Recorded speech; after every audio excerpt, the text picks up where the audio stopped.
Hello दोस्तों, स्वागत है आप सभी का आजाद ग्रुप ऑफ एजुकेशन में। इससे पहले कि हम आगे बढ़े, आप सभी को मेरी तरफ से और आजाद ग्रुप की पूरी टीम की तरफ से नए वर्ष की बहुत बहुत शुभकामनाएं, बहुत बहुत बधाई। इस वीडियो में हम बात करते हैं वीकेंड पर के पिछले वीक में जितने भी क्वेश्चन आपसे कम्युनिटी पोस्ट पर किए गए हैं उनके आंसर्स के बारे में। तो बिना किसी देरी के इन क्वेश्चंस के आंसर की तरफ बढ़ते हैं।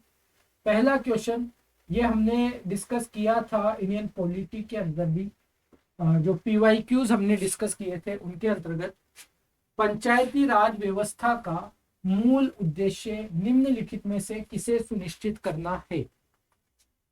विकास में जन भागीदारी, यहाँ पर स्टेटमेंट आप लगाइए।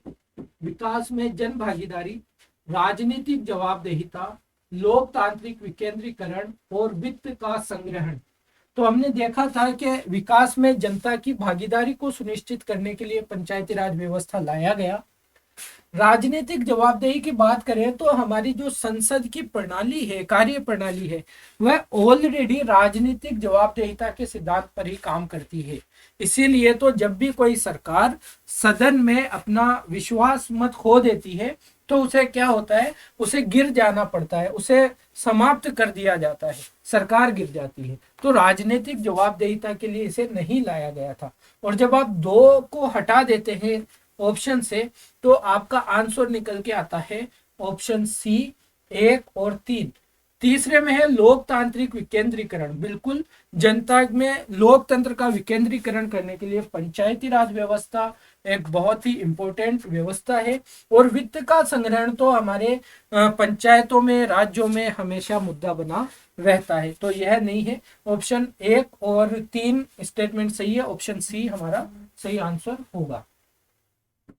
अगला क्वेश्चन अगर देखें हम तो जीएम फसलों के बारे में बात कर रहा है, जेनेटिकली मॉडिफाइड फसलों की बात कर रहा है, जिसमें हम किसी फसल के कोई डीएनए में चेंज कर देते हैं और नई विशेषताओं को उसमें समावेशित करते हैं।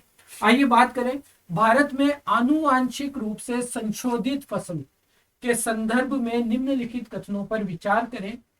हाल ही में एक स्वदेशी रूप से विकसित जीएम सरसों जिसका नाम है धारा मस्टर्ड हाइब्रिड 11 यानी DMH11 का परीक्षण किया गया है, जो हर्बिसाइड टॉलरेंट सरसों का आनुवांशिक तौर पर संशोधित रूप है।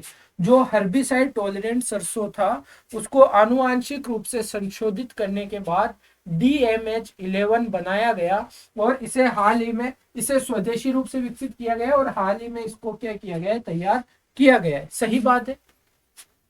भारत में वर्तमान में बीटी कपास, बीटी बैंगन तथा DMH11 सरसों को व्यावसायिक खेती की मंजूरी प्राप्त है। तो आपको पता होगा कि अभी तक भारत में सिर्फ बीटी कपास की व्यावसायिक खेती को मंजूरी प्राप्त है, बाकी किसी भी फसल को, इस तरह की फसल को व्यावसायिक वाणिज्यिक खेती की मंजूरी नहीं दी गई है। तो यहाँ पर पहला कथन सही है, सही का चयन करना है, दूसरा गलत है, तो हमारा आंसर केवल 1 हो जाता है। आगे बढ़ते हैं, अगला क्वेश्चन।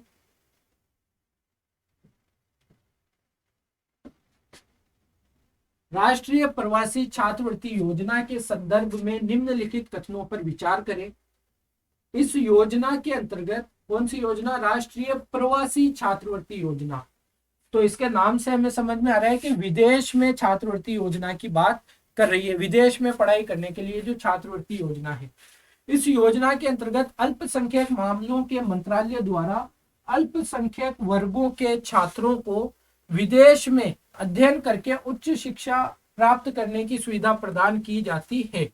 तो ये अल्पसंख्यक मामलों के मंत्रालय की योजना नहीं है, यह है सामाजिक अधिकारिता मंत्रालय की, सामाजिक न्याय एवं अधिकारिता मंत्रालय की यह योजना है। और यह अल्पसंख्यक वर्गों के लिए नहीं है, यह जो अनुसूचित जातियां हैं, घुमंतु जनजातियां हैं, अर्ध घुमंतु जनजातियां हैं, भूमिहीन खेतिहर मजदूर हैं, उनके बच्चे हैं, उन लोगों के लिए विदेश में उच्च शिक्षा प्राप्त करने की सुविधा प्रदान करती है।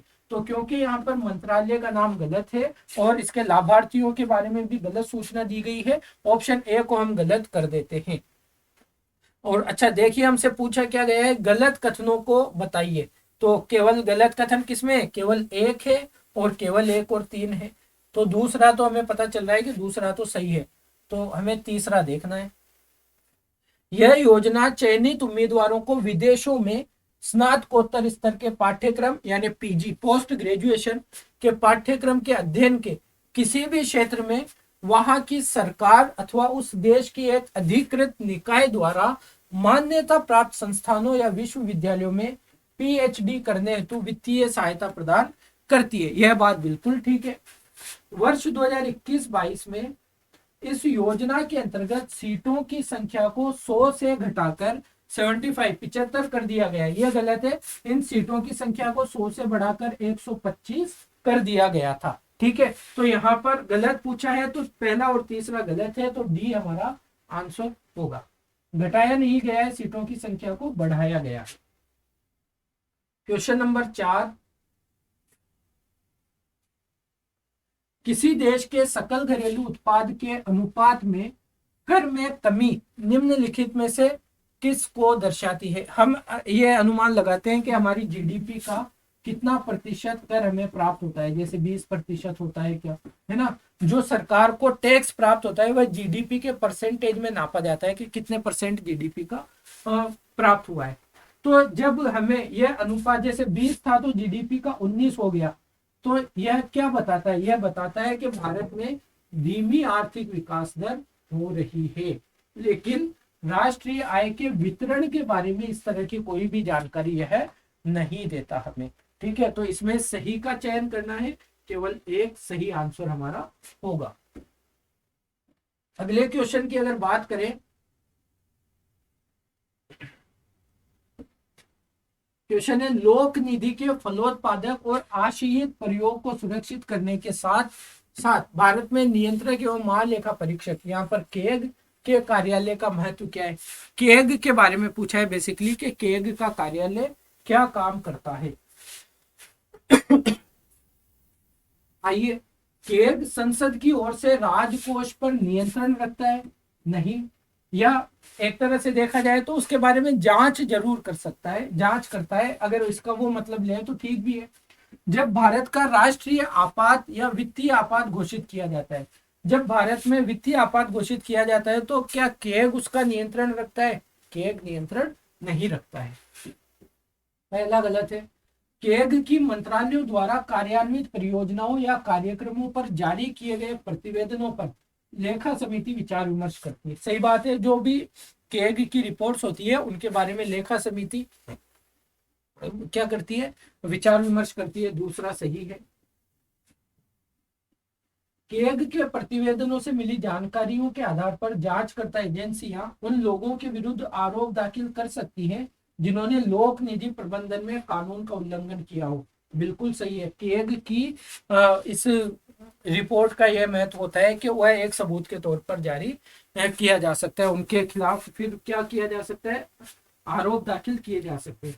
केग को ऐसी मिश्रित न्यायिक शक्तियां प्राप्त हैं कि सरकारी कंपनियों के लेखा परीक्षा और लेखा जांचते समय वह कानून का उल्लंघन करने वालों पर अभियोग लगा सकता है। तो केग अभियोग वगैरह नहीं लगा सकता, वह सिर्फ लेखों की जांच करता है। गड़बड़ियां पाई जाती है तो वह अपनी रिपोर्ट में राष्ट्रपति के सामने प्रस्तुत करता है और राष्ट्रपति उसे कहाँ रखवाते हैं, संसद के सामने रखवाते हैं। तो इसका आंसर हमें सही पूछा है तो 2 और 3 इसका सही आंसर होगा, ऑप्शन सी। ठीक है, ये हमारे 5 क्वेश्चन थे पिछले इस वीक में आपसे जितने भी पूछे गए हैं। तो अगर आपको लगता है कि नंबर ऑफ क्वेश्चंस हमें कम्युनिटी में बढ़ाने चाहिए तो आप बताइए कमेंट करके, या इतने ही रखे जाएं। और डिस्कशन का ये तरीका कैसा है, क्या है, जो भी आपके सजेशन से बताइए। इस वीडियो को यहीं पर रखेंगे। एंजॉय कीजिए लेकिन साथ साथ में पढ़ाई करते रहिए। नया वर्ष आ चुका है और इस नए वर्ष को अपनी सफलताओं का वर्ष अवश्य बनाएं। तो इस वीडियो को यहीं पर रखेंगे। अपना ध्यान रखिए। धन्यवाद।